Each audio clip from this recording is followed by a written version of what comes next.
How do you describe this book? Oh, the short version is Tessa Young is an 18-year-old girl who goes to college, who is very driven, very determined, thinks everything is going to be planned out and go impeccably so. Meets Hardin, doesn't happen. They each flip each other's world kind of upside down, and the rest you have to read or watch to find out.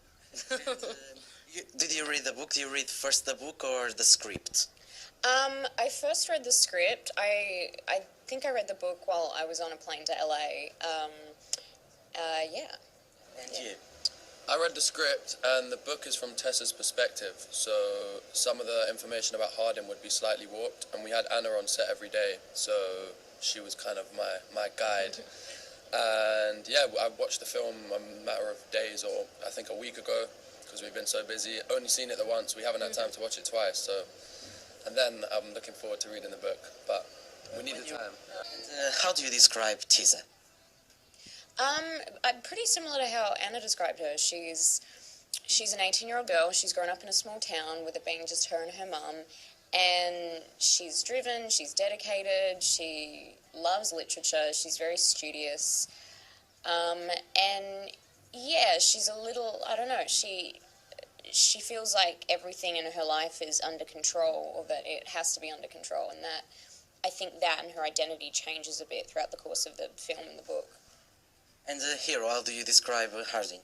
I think with Hardin, he's very complicated and mysterious, and having said that, if I tell you any more, he's not going to be complicated or mysterious, so you'll have to watch the film and find out. How do you describe the relationship between Tessa and Hardin? Just an up and down relationship. It's a very complicated, messy relationship, but I feel like that's what makes it so relatable to everyone. Well, every scene was my favorite scene, obviously. I just choose one. There was a moment where we had to shoot some montage stuff, and I really like that because I personally just like in films where you have like a lot of non-verbal moments, and it's very organic, and I feel like there's a lot that you can get through in just a 10-second non-verbal sort of improv thing. I don't know, so I enjoyed the improv sort of scenes. Yeah. Every time I'm asked this question, I have a different answer. So I don't think I have a favourite scene. In my heart of hearts, because it keeps changing. But today I feel to say the scenes where we were all together as a group, because off-set we spent a lot of time together, all the actors, and there weren't many scenes where we could all, hang out on set in our characters. So it was nice to do those scenes. A lot of times in romance, as much as I love it, it's, they meet, they get in a fight, they make up, and then everything's great.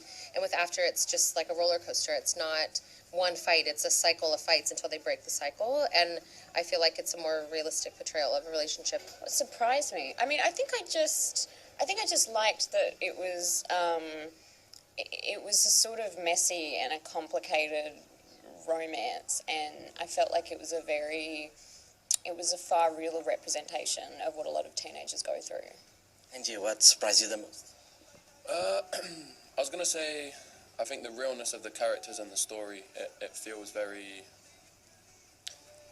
well-rounded. It's not one group of people, it's a very diverse group of people who are very different and yeah, relatable to everyone in that sense.